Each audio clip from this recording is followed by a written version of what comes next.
Officer Dale Pruitt thought he had seen it all in 12 years on the Harlan County force. He thought he knew exactly who mattered and who didn't, who had power and who was just passing through. He thought a rusted pickup truck and a black man in a gray hoodie at a cheap motel on a rainy Wednesday night was the easiest kind of problem to solve. He was wrong about all of it. Because the man he shoved into the back of his cruiser that night wasn't a drifter. He wasn't a dealer. He wasn't nobody. He was Master Chief Marcus Webb, United States Navy SEAL, retired a man who had carried wounded soldiers out of burning buildings in Fallujah, who held a clearance level that Pruitt didn't have the rank to even know existed, and who had, before Pruitt knocked on that motel room door, already made one quiet phone call. Pruitt thought he was arresting a nobody. He was waking a dragon. And when the sky over the Pine View Motor Lodge went black with rotors, when the green laser dots appeared on his chest perfectly still, perfectly patient, Dale Pruitt finally understood what it felt like to be on the wrong side of something he could not control. This is that story. The rain in Harlan County, Tennessee came down hard that Wednesday night, the kind of rain that doesn't announce itself, just arrives and stays, pressing the highway flat and turning the pine trees along the shoulder into dark, shapeless walls on either side of the road. The only headlights moving through it belonged to a battered dark blue Chevy pickup that had been on the road for 11 hours and had maybe another 20 minutes left before it reached the Pineview Motor Lodge on County Road 9. Behind the wheel sat Marcus Webb. If you saw him at a gas station or a hardware store, you'd probably figure him for a contractor or maybe a man between jobs on the oil fields, someone who used his body for a living and had the build to prove it. 48 years old, 6'3", with shoulders that took up most of the driver's seat and hands marked by the kind of calluses that don't come from a gym. He wore a gray hoodie, faded Levi's, and work boots, and there was nothing about his appearance that Wednesday night that would tell you anything true about who he was. He had driven from Virginia Beach without stopping except for gas and a cup of coffee that went cold somewhere around the Kentucky state line, and the weariness sitting in him wasn't the kind that sleep fixes. It lived below the physical in the chest behind the sternum, and it had been there since the phone call 12 days ago when Gloria Price called him from a number he didn't recognize and said in the flattest voice he had ever heard her use, "Marcus, they're saying he overdosed. My boy didn't overdose." Damon Price, 26 years old, Marcus's youngest petty officer, the kid he had personally recruited out of a rough neighborhood in Memphis when Damon was 19 and headed nowhere good, who had become one of the finest operators Marcus had ever worked beside, who didn't drink and hadn't used in 3 months following a rough patch after his last deployment, who had texted Marcus 5 days before they found him in room 7 of the Pineview. "Found something here. Not safe to talk. Will call when I can." The Harlan County Sheriff's Department had closed the case in 48 hours. Overdose. Case sealed. Marcus had read the report twice on the flight back from overseas. Both times he'd set it down and stared at whatever wall was in front of him because the report described a man he did not recognize as the person he had known for 9 years. The Pineview sign appeared on the right side of the road. 2 letters burned out, so it read, Pine IW Motor Lodge, the remaining bulbs fighting the rain. Marcus pulled into the gravel lot, killed the engine, and sat in the sudden silence for a moment. He reached up to the sun visor and touched the squad photo tucked there. Damon in the back row, arms spread wide, laughing at something off camera. 20 years old and looking like he owned the future. Marcus pulled his concealed carry permit from the glove box, federal clearance, valid in all 50 states, clipped his Sig Sauer P229 to his hip under the hoodie, and slid his leather badge wallet into his back pocket without opening it, the way you carry a tool you're not planning to use tonight. Then he got out of the truck and walked toward the office gravel, loud under his boots, rain cold on the back of his neck. The woman behind the front desk was named Ruth, 60-something, black silver hair pulled back tight, reading glasses on a beaded chain, and she had the face of someone who had spent decades watching people arrive at a place like this. People between things. People running toward something or away from it. She looked at Marcus the way people look at someone when they already know part of the story. She gave him room 9. Then she paused, hand still on the keycard, and said quietly that room 7 was still taped off. Said the sheriff's department came through fast the morning after Damon was found, didn't talk to any guests, took the boy's bag, made some calls, and were gone in under 2 hours. She said the word accident the way people say it when they mean something that isn't an accident but they can't afford to say so out loud. Marcus thanked her. He walked to room 9. Mildew and the ghost of a lemon cleaner that had stopped being effective some years ago. An AC unit that cleared its throat every 90 seconds. Stained carpet, a faded bedspread. He set his duffel on the bed and unpacked the way he did everything methodically. No wasted motion. Clothes, a folded American flag for tomorrow's service. A white envelope sealed with 3 months of his own savings inside, enough for the burial, the headstone, and whatever Gloria needed to keep herself standing in the weeks after. He sat on the edge of the bed and looked at the squad photo. On their last phone call, 3 weeks before Damon died, Damon had said, "Some of these guys out here, Marcus, they got the badge, but they ain't got the law. They're running something, and it ain't justice." Marcus had told him to be careful. Damon had laughed and said he always was. He set the cig on the nightstand. He set the badge wallet beside it. He lay back, fully dressed, boots still on, and stared at the water stain on the ceiling. His phone buzzed. Unknown number. 2 words he knew. Marcus stared at the screen for a long count of 5. His jaw tightened slowly the way it did when his mind had locked onto something it intended to understand fully before it let go. Then 3 hard knocks at the door, the kind of knock that doesn't ask, it announces.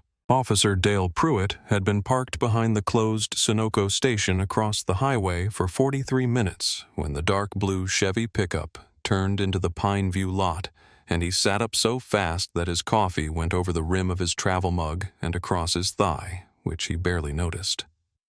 The truck looked like Damon Price's truck. Close enough. Pruitt was 38, sandy-haired, with a jaw that was always working slightly like he was chewing something nobody else could see. In the Harlan County Sheriff's Department coffee room, the other deputies called him the Closer because once Pruitt decided you were a problem, you disappeared from the equation one way or another. He liked that name considerably more than they intended it. He had a way of standing in a doorway that filled it even though he was only 5'11", and he had learned a long time ago that most confrontations were decided before a word was spoken in the half-second of physical assessment, when one person sized up another and decided whether to hold their ground or fold. He was not stupid. That was important to understand. Stupid men make chaotic mistakes. Pruitt made careful ones. His arrest reports were always just clean enough to survive a review. His use of force logs were always filed within the hour. He had an arrangement with 3 local judges and a standing poker game with Sheriff Clem Doyle on Friday nights, and the arrangement worked precisely because everyone involved had enough common sense to keep it quiet. The Pine View Motor Lodge sat at the junction of 2 county roads that fed north toward the state highway, which made it a practical transfer point for product moving up from the Tennessee-Georgia border. Pruitt's role was simple and had been simple for 6 years. Keep the route clear, keep the questions down. If someone showed up at the Pine View asking the wrong things about the wrong people, they left in cuffs if necessary with a charge that would keep them busy for months. Damon Price had noticed what moved through this motel on certain Thursday mornings. He had started writing things down. Pruitt had found him in room 711 days ago, and by the time the paramedics arrived, the story was already written. Young veteran troubled history relapse. The sheriff had signed off without asking expensive questions. So when the dark blue Chevy rolled in and a large black man climbed out, Pruitt's first thought was not racial. The racial element came second, layered over the operational one, the way justification always layers over instinct in men who have had years of practice justifying themselves. His first thought was loose end. He picked up his radio. The lie came out smooth and practiced the way it always did. Suspicious vehicle out-of-state plates, large black male possible drug activity. He didn't wait for dispatch to weigh in. He crossed the dark highway without his lights on, tires barely whispering on the wet asphalt. He had never faced a consequence he couldn't manage. He had no particular reason to believe tonight would be any different. That belief was the most dangerous thing about him and the last comfortable thing he would ever feel. There are towns where corruption is loud and wears itself on the outside, and those towns are at least honest about what they are. Harlan County wasn't that kind of town. The rot here was quiet and had been quiet long enough that most people had stopped noticing the smell. Calvin Reese ran a gas station 2 miles from the Pineview and put $200 in a plain white envelope under the register before Pruitt's cruiser came by on Tuesdays. He didn't think of it as a bribe anymore. It was closer to a utility bill, unpleasant, regular, and cheaper than the alternative. Pruitt had never threatened Calvin directly. He didn't need to. He had once walked through Calvin's station during a busy Saturday afternoon, picked up a candy bar without paying for it, and stood at the door for 10 full seconds looking back at Calvin before he left. That was enough. That was always enough. Pastor Jerome Whitfield at Mount Carmel Baptist had filed 3 formal requests to address the county council about Damon Price's death in the past 6 weeks. 3 times he'd received letters citing procedural requirements that didn't appear anywhere in the public record. The procedures Pastor Whitfield had come to understand only materialized when a black man from his side of the county wanted to say something uncomfortable in a public room. Deputy Kyle Hatch was 24 and had been on the force for 8 months and had been present the night Damon Price was found in room 7. He had seen things that night that didn't match the report he signed his name to. Pruitt had put a hand on his shoulder in the parking lot afterward and said very quietly, "You've got a good start here, son. Don't make it complicated." Hatch had driven home and sat in his car in the driveway for 45 minutes before going inside. His wife had noticed the change in him in the weeks since and hadn't yet found the words to name it. And at the center of it all, comfortable and carefully ignorant of the worst details, sat Sheriff Clem Doyle, 57, thick in the middle with the permanent expression of a man who had made peace with disappointment so long ago he'd forgotten there was ever an alternative. Doyle wasn't cruel. He was worse than cruel. He was compliant, and his compliance had given Pruitt 11 years of room to become exactly what he was. Here is what Pruitt enjoyed most about his work, the thing that none of the paperwork captured the moment before someone realized they had no good options left.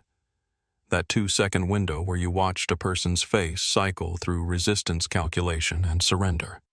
Pruitt collected those moments the way other men collected trophies. He had been collecting them for 11 years, and tonight, crossing a dark, wet highway toward the Pineview, he was already looking forward to adding one more. Marcus had been lying in the dark for 22 minutes when the knock came, and in those 22 minutes he had not been anywhere close to sleep. He'd been doing what he always did in quiet moments since leaving the service, turning things over, examining their shape, trying to understand what he was actually looking at. He thought about Damon at 19, the ironed shirt with the torn collar, the particular mix of wariness and hunger that Marcus had recognized immediately because he had carried it himself once sitting across from a recruiter in Birmingham 25 years ago. He thought about what Damon had become, the operator who carried a wounded staff sergeant a quarter-mile through a burning village in Kandahar while taking fire, and had never once mentioned it in casual conversation, had only ever called it that thing that happened once. He thought about the text. Found something here. Not safe to talk. He thought about Gloria's voice on the phone. Not broken, not hysterical, just flat and wide the way a voice gets when the grief inside it is too large for the container. She had said, "I know my child Marcus. He was clean. He was working on something." And Marcus had said, "I know Gloria. I know." Because he did know, and the knowing made the 11-hour drive feel like the only reasonable response to anything. He'd made her 2 promises. He'd be at the service in the morning, and he'd find out what actually happened to her son. The first promise was straightforward.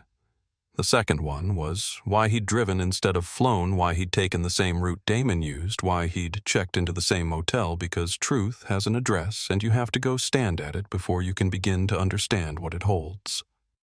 3 hard knocks at the door. Marcus sat up. He looked at the cig on the nightstand.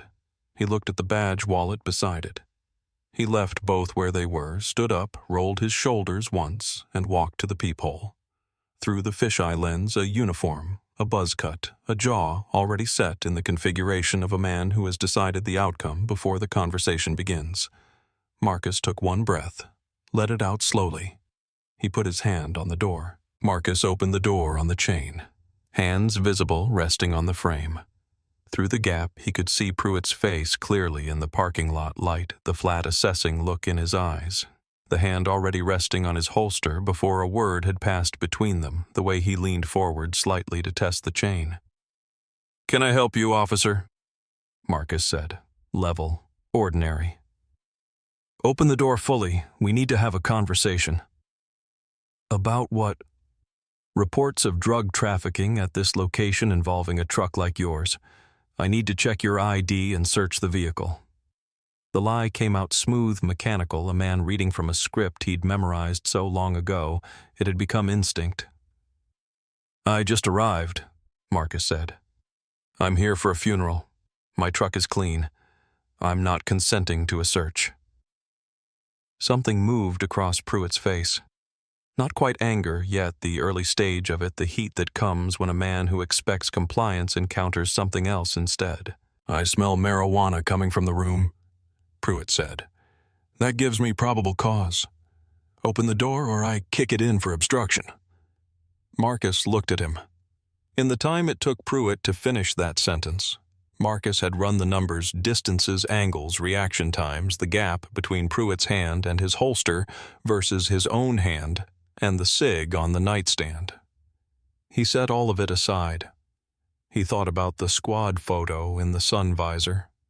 He thought about Gloria in a pew tomorrow morning. He thought about what Damon's memory deserved. There is a kind of strength that looks from the outside exactly like compliance. Only the person exercising it understands how much harder it is than the alternative. "I'm going to close the door to take off the chain," Marcus said. "Please don't draw." He did exactly that. Opened the door wide, stepped back. Pruitt came in like he owned the room. He didn't look for drugs, didn't check the bathroom, didn't sweep the corners. None of the things a man actually searching for narcotics would do. He walked straight to Marcus, got as close as the space allowed, and tilted his chin up in the way that men of average height do when they're trying to establish dominance over someone significantly larger. "Turn around, hands behind your back." "Am I under arrest?" "You are now. Resisting, disorderly, whatever else I find." "You're making a mistake," Marcus said quietly. "The only mistake," Pruitt said, grabbing his wrist, "was you coming into my county." The cuffs went on hard, 2 clicks past necessary, the ratchet biting into Marcus's wrist bones with a deliberateness that said this was intentional rather than careless. Marcus had been cuffed in training exercises before. He knew the difference between a man who was securing a detainee and a man who was making a point. This was the second thing. He was walked out into the rain. The parking lot lights turned the puddles orange and yellow. On the second-floor balcony of the Pineview, 3 guests had already come out, a trucker in a white undershirt, a middle-aged couple clutching each other, a young woman in a hotel robe with her phone raised and recording. Pruitt squared his shoulders when he saw the phones. His voice went up half a register. "Just keeping the streets clean, folks. Another one off the board." He loved an audience. That was the thing Marcus had clocked in the first 30 seconds. This man performed. The badge, the bulk, the practiced swagger, all of it was theater, and the Pineview parking lot was his stage, and the people on the balcony with their phones were exactly the validation he had come here looking for. Marcus was put in the back of the cruiser, hard plastic seat compartment built for someone 6 inches shorter. He sat angled knees against the partition and watched through the plexiglass as Pruitt went back into room 9. The lamp threw shadows across the curtains as the room was searched, not carefully but thoroughly, in the way a man is thorough when he isn't looking for anything specific and is hoping to find something useful. Pruitt came back holding the leather badge wallet and the cig in a clear evidence bag. He looked the way a man looks when he has found exactly what he expected to find, which told Marcus that Pruitt had come here looking for exactly this. He slid into the front seat, set the evidence bag on the dash. Unregistered firearm. That's a felony. It's registered, Marcus said from the back, his voice completely even. Open the wallet. There's a flap behind the driver's license. Pruitt glanced at the Virginia Beach ID, tossed the wallet on the dashboard without looking further. You're done, Webb. You'll see a judge Monday if you're lucky. He started the car. Don't do this, Marcus said, not pleading, stating. Open the wallet. Relax, hero. I am a Tier 1 federal asset on a domestic timeline. Marcus's voice changed on that sentence, not louder, but different in density, the way a door sounds different when it locks than when it simply closes. If I don't check in within 40 minutes, a protocol activates that you do not have the clearance to understand. I need my phone. I need it now. Pruitt stopped laughing. He didn't stop the car, yet they hadn't moved, but the laugh died in the middle of itself, which is a different thing than finishing. John Rambo, Pruitt said. In a cheap motel, sure. But he didn't pull out of the lot. He picked up the radio instead. Dispatch run a name, Kendrick Voss. He said it with the smirk of a man expecting a punchline. Leaned back. Watched Marcus in the rearview mirror. Then the radio crackled, and the voice that came through wasn't the dispatcher. It was Sheriff Clem Doyle, and Doyle sounded like a man who had just been told the floor was gone beneath him. Dale, what is your exact location? Pineview lot, Sheriff. Just wrapped up a stop, gotta... Listen to me. Doyle's voice had gone tight and airless. Did you arrest a Marcus Webb? Got him in the back right now. He's got a weapon and he's... Dale. A sound like a man trying to swallow something large. I just got a call from the Pentagon. Do not move. Do not transport him. Take the cuffs off, right now. Sheriff, he's armed. Take them off, Dale. Pruitt set the radio down. He looked in the rearview mirror. Marcus hadn't moved. He was sitting in the same position he'd been in since the cruiser door closed back straight, completely still, watching Pruitt with the patient, bottomless expression of a man who already knows how something ends. Pruitt reached for the badge wallet on the dashboard. His hand was not steady. He flipped it open. He found the back flap. He opened it. The gold trident caught the dome light. Below it, on a card that carried 3 separate security seals, Department of the Navy Special Warfare Development Group, Security Clearance Yankee White. Pruitt stared at it. I told you, Marcus said from the back seat, quiet and final. Now give me my phone. I need to make a call. Pruitt's hand came back through the partition gap holding Marcus's phone, and the trembling in it was the specific fine motor kind that adrenaline produces in people who are trying hard not to show they're afraid, which as a general rule only makes it more visible. Marcus took the phone. He dialed from memory. 1 ring. Webb. Commander Ray Hollis answered the way he answered everything, immediately calibrated, fully present. It's me. Harlan County, Tennessee. Local law enforcement. Hostile interaction. I'm going to miss the check-in window. A pause. There was physical aggravation. Cuffs. Silence for 2 seconds, a full paragraph in the economy of communication between men like these. Are you safe for now? For the moment. Officer is operating without accountability. Standard resolution isn't sufficient. You said call the team if things went south. Is this that call? Marcus looked through the plexiglass. Pruitt was gripping the steering wheel with both hands, watching him in the rearview mirror, trying to read a conversation that was being conducted in a language he didn't have the vocabulary for.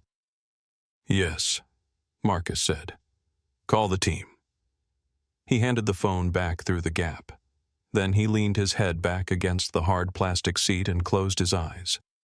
His breathing was slow, deliberate, each inhale measured, each exhale complete.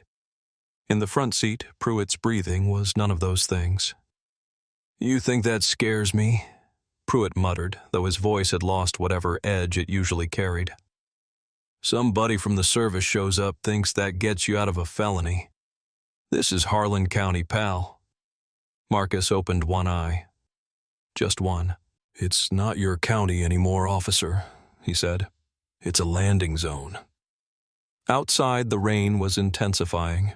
Inside the cruiser, the silence that followed was the loudest thing in the county. Sheriff Clem Doyle's SUV came into the Pineview lot fast and imprecise, the vehicle fishtailing on the wet gravel, stopping at an angle that suggested parking had not been the primary concern. Doyle was out before it fully stopped, ignoring the rain that immediately soaked through his uniform shirt, and he covered the distance to Pruitt's cruiser in a heavy, graceless run that Marcus had never seen from a man of Doyle's build, which told him everything he needed to know about what the Pentagon had said on the phone. Doyle banged on Pruitt's window with his fist. When it rolled down, he grabbed Pruitt by the collar with both hands, all professional distance gone, and put his face 6 inches from Pruitt's and asked him what he had done. "Did you process him? Is his name in the system? Did you file anything?" "I was taking him in," Pruitt said. "The gun is unregistered," he was resisting. "That badge in the wallet," Doyle said. "Is it fake? I didn't look at—" "It's not fake, Dale." Doyle let go of him, stepped back, ran a hand over his wet face. He looked at Pruitt the way a man looks at something he should have dealt with years ago and didn't, and is now paying the compound interest on. "I just spent 12 minutes on the phone with the Department of Defense. They're not sending a lawyer." "Then what are they?" "They told me to clear the airspace, Dale." Doyle's voice cracked on the last word. "You understand what that means." Pruitt opened his mouth, closed it. "Airspace?" And then they heard it, not the helicopters themselves, not yet, but the announcement of them.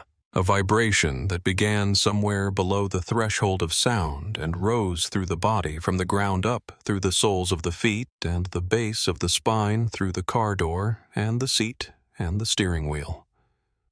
The loose change in the cup holder began to rattle in tiny, nervous arpeggios. The rain on the windshield started moving sideways. Then the white spotlights broke through the cloud base, 1, then 2, then 4, and Sheriff Clem Doyle made a sound that was not a word. Just a sound, the kind a man makes when what he's looking at exceeds the capacity of language. The sound arrived before the machines were visible. A deep rhythmic concussion that wasn't heard so much as absorbed through the whole body, every cavity resonating with it the way a room resonates with a struck bell. And then the Blackhawks materialized from the cloud base as if the night sky had been cut open and they had stepped through. 2 MH-60Ms, matte black, no markings, no reflective surfaces, built to consume light rather than return it. They looked like pieces of the darkness that had decided to become solid. The downdraft hit the parking lot like a detonation. The puddles didn't ripple, they turned to mist and were flung sideways. The trash cans at the end of the walkway went rolling and clattering in opposite directions across the gravel. Doyle's hat was simply gone, lifted into the dark field behind the lot before he could react. The grass along the motel's perimeter was pressed absolutely flat. Ropes uncoiled from the side doors and dropped into the cone of the spotlights, and the operators came down them with a speed that can only come from 10,000 repetitions. Not fast, the way that panic is fast, but fast, the way that precision is fast, the way a watch movement is fast. Everything happening in exactly the right sequence at exactly the right interval. They hit the asphalt in near silence. 12 of them, multicam uniforms dark with rain, quad lens, NODs flipped up on their helmets, HK-416 at the low ready. They moved like water, finding the lowest point, not rushing, just filling inevitable, establishing a perfect perimeter around both police vehicles in under 8 seconds. Pruitt's hand went to his sidearm. Pure reflex. The body reaching for the one thing that had always settled his disagreements. 3 green laser dots appeared on his chest simultaneously. Perfectly still. Not tracking, not searching, just resting on him, patient and absolute, describing in 3 small circles of light the precise location where consequence would arrive if he made one more wrong decision. A 4th dot materialized on the hand closest to his holster and did not move. Pruitt had put laser sights on people before. He had felt the power of being on the casting end of that light, the way it shrank a person, the way it made them understand in an instant that the calculus had changed. He had never been on the receiving end of it. He understood now, in a way, that no amount of training or imagination could have prepared him for. That there is no experience on Earth quite like having a perfectly motionless green dot resting on your sternum while 12 men who move like water stand in the rain waiting to see what you do next. His hands went up, slowly. The trembling in them was visible at 20 yards. The loudspeaker voice from the lead helicopter didn't shout. It didn't need to. Driver of the police cruiser. Step out of the vehicle, do it now. Do it, Dale! Doyle screamed over the rotor noise. Don't you die for your ego! Pruitt opened the door with his elbow, stepped out into the wind. The downdraft nearly took him off his feet. The operators parted. No signal, no order. They simply moved the way water moves around a stone, naturally and without requiring explanation, because the man walking through the perimeter carried the kind of authority that doesn't need to clear space for itself. Commander Ray Hollis was 51, with a gray-streaked beard trimmed close and a scar running from his left cheekbone to the corner of his jaw that he'd acquired in a place he still couldn't officially confirm he'd been. He wore a tactical cap with no insignia, no helmet, no weapon visible in his hands. He walked through 12 armed operators in full tactical gear and looked somehow like the only relaxed person in the county.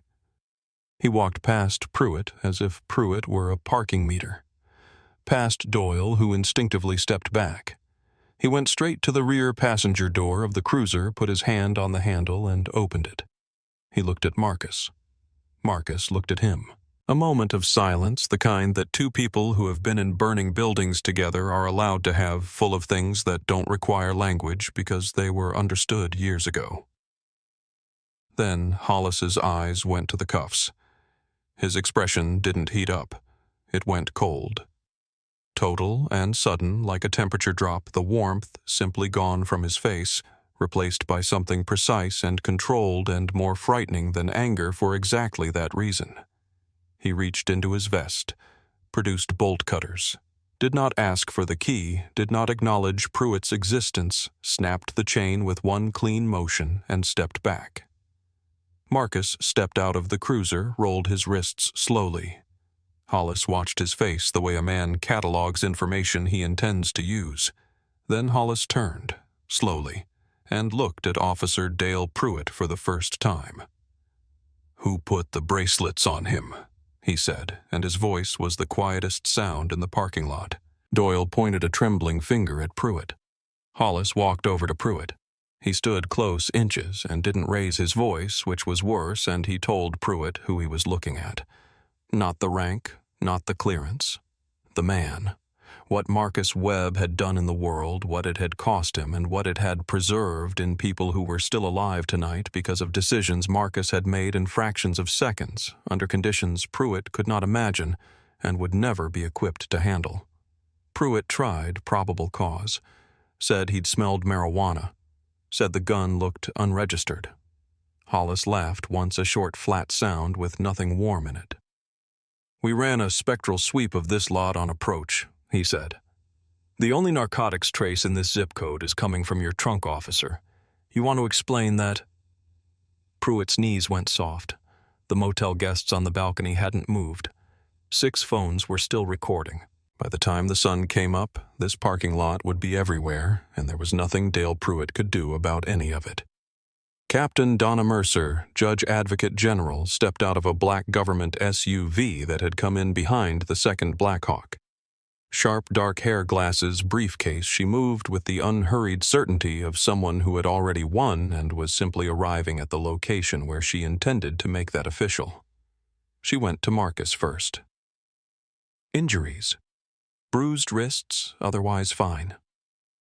She looked at his wrists the way a doctor looks at something clinically carefully, and then opened her briefcase on the hood of Doyle's car and began to read. Not from memory, from a document. Officer Dale Pruitt, badge number 4817. 3 excessive force complaints dismissed by Internal Affairs. 2 racial profiling settlements paid from county funds, no public disclosure. 1 prior interaction. 6 weeks ago, involving a black male operating a dark-colored pickup on County Road 9 case, opened and closed without a report, without charges, without any record of what occurred during the stop. That case, Damon Price. The parking lot went very quiet. Even the rain seemed to ease. Mercer produced a sealed evidence bag. 2 ounces of fentanyl recovered from beneath Pruitt's spare tire. "The chemical signature of this batch," she said, her voice completely steady, "matches the substance found in the body of Damon Price, confirmed this morning by a federal medical examiner in Nashville, operating independently of the county coroner." She looked at Sheriff Doyle. "Arrest your deputy sheriff. If you don't, the MPs will, and they are considerably less gentle." Doyle reached for his own handcuffs, the same model, the same weight as the ones Pruitt had put on Marcus 40 minutes ago. He crossed the wet gravel to his deputy and stood in front of him for a moment. 2 men who had played poker together on Friday nights for 7 years, who had eaten together at the Harlan County Diner, and talked about football and complained about the budget and told each other stories that needed an audience who wouldn't ask too many questions. "Turn around, Dale," Doyle said. "Clem." Pruitt's voice had changed entirely. The practiced authority was gone. What was left underneath it was smaller and younger sounding, and it made him seem suddenly like a man who had been performing something his whole career and had just at this exact moment run out of performance. "It's me. You know me." "I do know you," Doyle said, and there was no anger in it, only the exhausted honesty of a man who has waited too long to say the true thing and is finally imperfectly saying it. "That's why I'm doing this myself instead of letting them do it." The cuffs clicked shut. The operators stepped back without being asked when Marcus walked forward, creating a lane through the rain and the floodlights and the idling machinery of federal consequence. Marcus went to the cruiser window and looked through the glass at Dale Pruitt. The transformation across the 40 minutes of this encounter had been something to witness. The smirk was first to go. It died when the Yankee white card caught the dome light. The swagger went in the parking lot when the ropes dropped from the Blackhawks. The certainty went when the laser dots appeared on his chest. What was left now, sitting in the back of the vehicle that had been his instrument of control for 11 years, was a man fully stripped of every layer of performance, just the frightened smaller thing that had always been underneath it, the thing the performance had been built to conceal. Marcus looked at him for a long time. He had no desire to gloat. What he felt was closer to the specific sadness you feel when you look at a wasted thing. A life that could have been one thing that chose to be another. He said through the glass that he'd driven 11 hours in the rain to keep a promise to a mother. That he'd come here for a funeral and nothing else.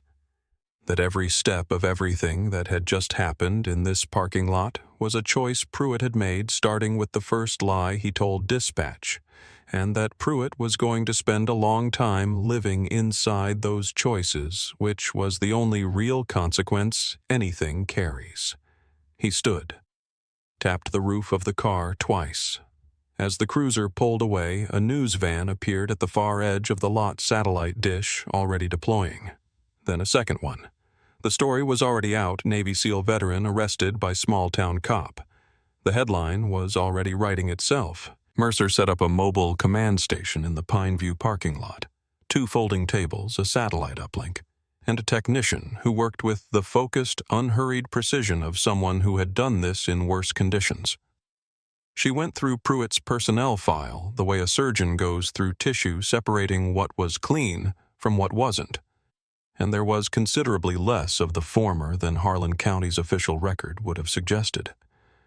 Deputy Hatch, 24, 8 months on the force, the young man who had signed his name to a report he knew was wrong, came out of the motel's second-floor walkway at some point during all of this, still in his civilian clothes, and stood at the railing looking down at the scene. Mercer saw him. She looked at him for a long moment. Then she walked over and stood at the bottom of the stairs. "You were there," she said. Not a question. "Yes, ma'am."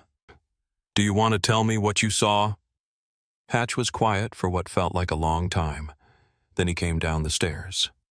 Marcus stood by his truck during all of this, drinking a bottle of water that one of the operators had brought him. He watched Doyle on his phone, the volume of "Yes, sir," and "I understand, sir," suggesting the governor was on the other end. He watched Mercer work. He watched the technician pull data from Pruitt's cruiser's onboard system with the routine efficiency of a man checking email. Then Mercer walked over to him. Her face said what her voice when it came confirmed. "The fentanyl in Pruitt's trunk," she said quietly. "Same batch, same chemical signature as what killed Damon. Not similar, identical." Marcus was still. "You didn't stumble onto me," he said. "No." He recognized the truck. He thought you were Damon or someone Damon had sent. He was trying to close the loop. Marcus looked at the spot in the gravel where Pruitt's cruiser had been parked. He thought about the text. He knew. He thought about a 26-year-old kid who had found something he wasn't supposed to find and had tried to get the information out and had been silenced 3 days later. "Get the indictment ready," Marcus said. "All of it. Every name Doyle gives you." "Already started," Mercer said. Dawn came into Harlan County the way it sometimes does, after a storm spends itself overnight, not triumphant, just quiet the sky, the color of a bruise in its last stage of healing. Purple bleeding slowly into gray, bleeding slowly into a tentative pale blue that wasn't sure yet if it had permission to be beautiful. The rain had stopped. The air smelled of wet pine and overturned earth. The convoy assembled in the Pineview lot in the early light, Marcus's Chevy at the front, 2 government SUVs on either side, the military transport behind. One Blackhawk circled high overhead in a slow, watchful arc, its rotors a low constant in the clearing sky. Hollis came to stand beside Marcus and said to look behind the second vehicle. Marcus turned. Emerging from the field at the back of the lot, moving through the wet grass in the gray light, were 6 operators in dress blues. Not tactical gear dress blues, the uniform you wear when the occasion is about honoring rather than fighting. They were carrying between them a casket of polished mahogany with silver handles draped in an American flag that was dry despite the rain, because someone had taken care to keep it dry, because that was the kind of detail these men attended to as a matter of principle. Marcus stood still. He looked at the casket. He looked at the 6 men. He looked at Hollis beside him. He was a man who had held his composure in places and situations that would have broken most people in the first 60 seconds, and he held it now too, though the effort of it was visible in the set of his jaw and the long breath he drew before he was able to nod. He didn't trust his voice yet. Hollis didn't need him to. "We brought him home, Chief," Hollis said. "And we brought the checkbook. The team takes care of its own."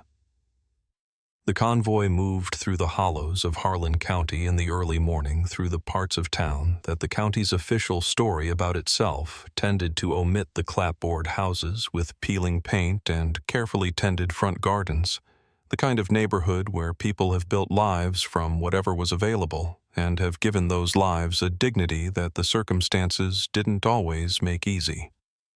People came out onto their porches as the convoy passed. Some of them took off their hats. Some of them just watched in silence, understanding from the formation and the flag and the Black Hawk overhead that this was something that deserved witness. Mount Carmel Baptist Church sat on half an acre on the eastern edge of the county, a building that the congregation had held for 112 years, white clapboard graying at the eaves.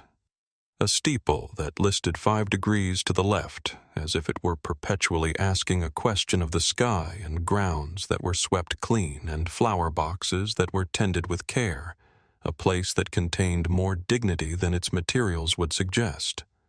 Gloria Price stood on the front steps in a black dress that had seen more than one funeral. She held a white handkerchief. She was small and very still in the way that people become still when grief has been sitting in them long enough to become structural part of the frame rather than a visitor. Marcus got out of the Chevy. He had changed at the motel before they left dress blues, now pressed and exact the silver star, the bronze star with V device, the purple heart, the gold trident above his left pocket catching what light there was. He walked the gravel path toward Gloria at the deliberate, unhurried pace of a man who understood that some arrivals cannot be rushed. Hollis and 6 operators, also in dress blues, fell in behind him. Gloria looked up at Marcus. Her eyes were full. She said Damon had talked about him, said Damon called him Big Brother, said Damon told her Marcus had saved him more times than he could count. Marcus shook his head gently. "He saved me, ma'am," he said. "He was the best of us. I mean that plainly." Inside the church filled beyond its normal capacity, the SEAL teams, Mercer's legal staff, the FBI agents who had arrived at dawn, Pastor Whitfield and his congregation, and in the back pews, locals who had heard the helicopters in the night and come to understand what they were witnessing.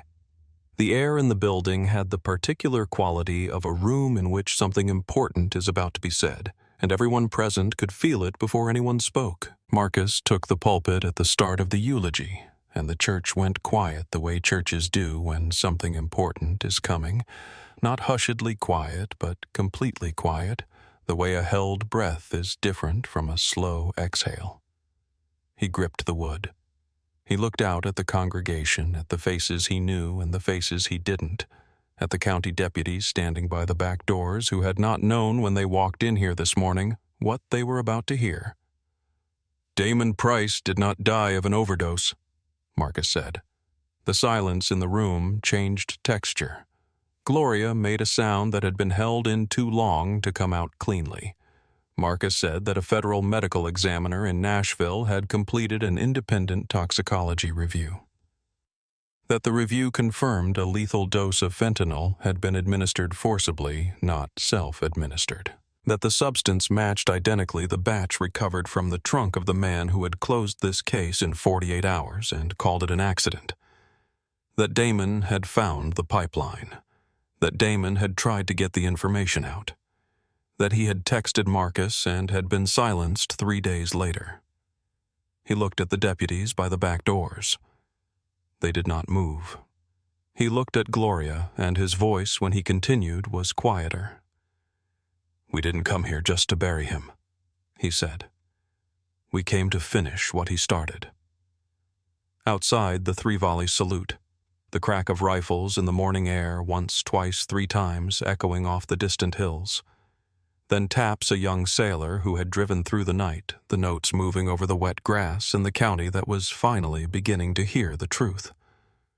Marcus knelt in the mud beside the grave in his dress blues and held the folded flag out to Gloria with both hands. He placed his trident pin, the one from his first deployment worn for 23 years, into her palm and closed her fingers around it. "He earned this," Marcus said. The federal courthouse in the state capitol was glass and brushed steel and the particular institutional cold of a building designed to communicate permanence. Inside courtroom 4B, several weeks later, the charges against Dale Pruitt were read aloud, and the list had grown considerably since the night at the Pineview. Deprivation of rights under color of law resulting in death, conspiracy to distribute controlled substances, first-degree murder, obstruction of justice. Pruitt sat at the defense table in a suit that still didn't fit. It had never fit through 3 weeks of hearings, and he looked at the surface of the table and didn't look at the gallery. His hair had grown out from the buzz cut into something formless. He was smaller than he had been in the parking lot that night, or maybe he was the same size and everything around him had simply gotten larger. The text message was Exhibit 31. The FBI forensics team had reconstructed it from 17 pieces of shattered phone, 4 days of work, and it had been sent to Doyle the night of the arrest, 11 minutes before Pruitt knocked on Room 9's door. Dark truck back at the Pineview. Think it's Price's boy or a friend. Going to clean it up tonight. No witnesses. Mercer read it aloud, then let the room be quiet for a moment because some evidence speaks better without commentary. Doyle had already testified. He took the plea deal reduced sentence in exchange for full cooperation, and he had told the grand jury everything, the pipeline, the arrangement, the night in room 7, all of it. His testimony was the final nail, and he knew it was, and he delivered it with the specific shame of a man who has chosen honesty 11 years too late. The jury did not look at Pruitt when the forewoman stood, guilty on all counts. The federal bailiff's chains were heavier than department-issue cuffs, waist restraint, ankle chains, and they went on in front of a full gallery and a press row that had no empty seats. Marcus watched them close and felt nothing that resembled satisfaction, only the particular weight of knowing that justice, when it finally arrives, cannot give back what was taken. He put his arm around Gloria, and she leaned into him. Outside the courthouse in the afternoon sun, Hollis was on the steps with a satellite phone and an expression that meant something had happened that required Marcus's attention. The governor, Hollis said, had the president on the line. The conversation lasted less than 3 minutes. Marcus's charges were dropped with prejudice. The FBI task force already deployed in Harlan County would conduct a full audit of the entire sheriff's department, 12 years of records. Every arrest, every evidence log, every case that had been closed in under 48 hours without a full investigation. A senior DOJ official had been appointed to oversee the process directly, which meant it would not be manageable from the inside, which meant it would be real. The civil settlement came 6 weeks later.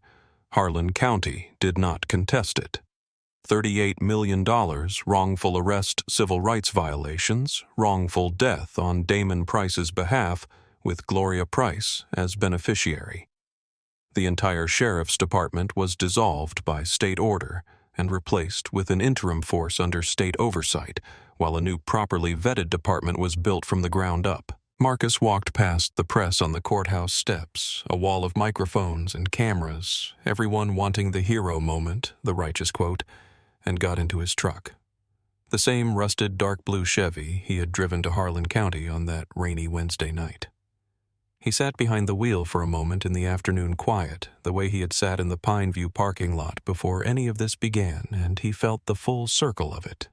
He had 2 things to do: bury Damon properly, and build something on the ground where the Pineview stood. He started the truck, pulled out of the courthouse lot.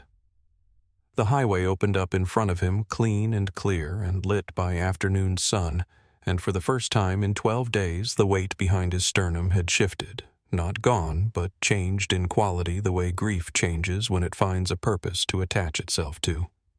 1 year later, administrative segregation. 23 hours inside 1 hour in a concrete cage they called the yard. No phone calls that mattered. No colleagues who returned his messages. The guards treated Dale Pruitt with the contempt reserved specifically for men who wore the badge and betrayed what it was supposed to mean, colder and more complete than anything the general population offered, because the general population had a code too. His public defender had sent him a newspaper clipping. Maybe out of pity, maybe the other thing. The headline, "Marcus Webb Breaks Ground on the Damon Price Veteran and Community Center, Harlan County, Tennessee." The photograph, Marcus holding a golden shovel, smiling. Gloria Price beside him, radiant in a Sunday hat. In the background, framing beams rising from the lot where the Pineview Motor Lodge had stood. Pruitt taped it to the wall. He thought about what Marcus had said through the cruiser window, "I came here for a funeral," and he understood now that it wasn't a rebuke. It was a description. A man who had come to this county for a simple human reason and had been met with the worst version of what power looks like when it has forgotten what it's for. Pruitt had offered him that encounter. He had manufactured it, and Marcus had simply responded. The walls were 8 inches of federal concrete. They were going to be 8 inches of federal concrete for a very long time. The Damon Price Veteran and Community Center opened on a Saturday in October when the maples along County Road 9 had gone orange and gold, and the sky was the specific clean blue that only arrives in Tennessee in fall. The kind of blue that makes you feel unreasonably that things are going to be all right. The building stood on the exact ground where the Pineview Motor Lodge had been. Glass and timber, a reflection pool out front where the gravel lot used to be. The name etched in steel above the entrance in letters large enough to read from the road.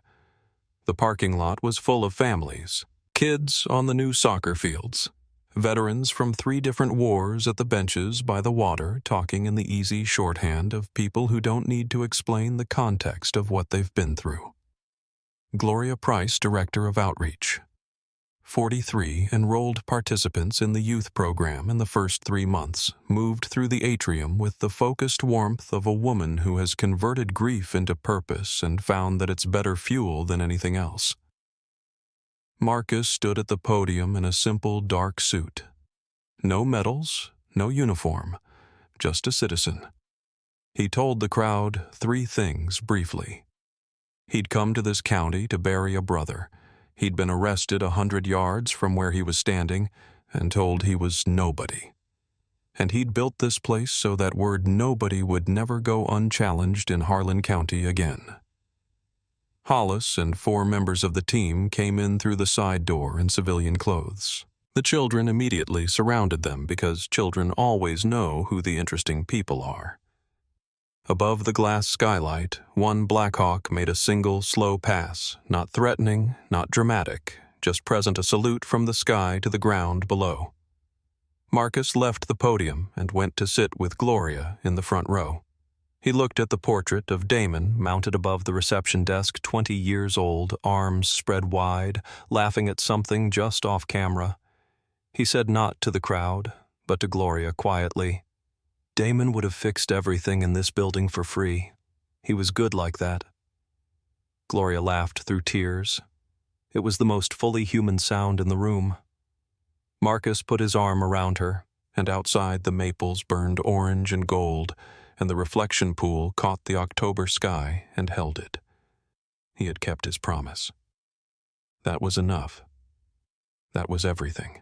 If this story hit you somewhere real, if it made you angry and then made you believe in something again, please smash that like button right now, because it helps us reach more people who need to hear stories like this one.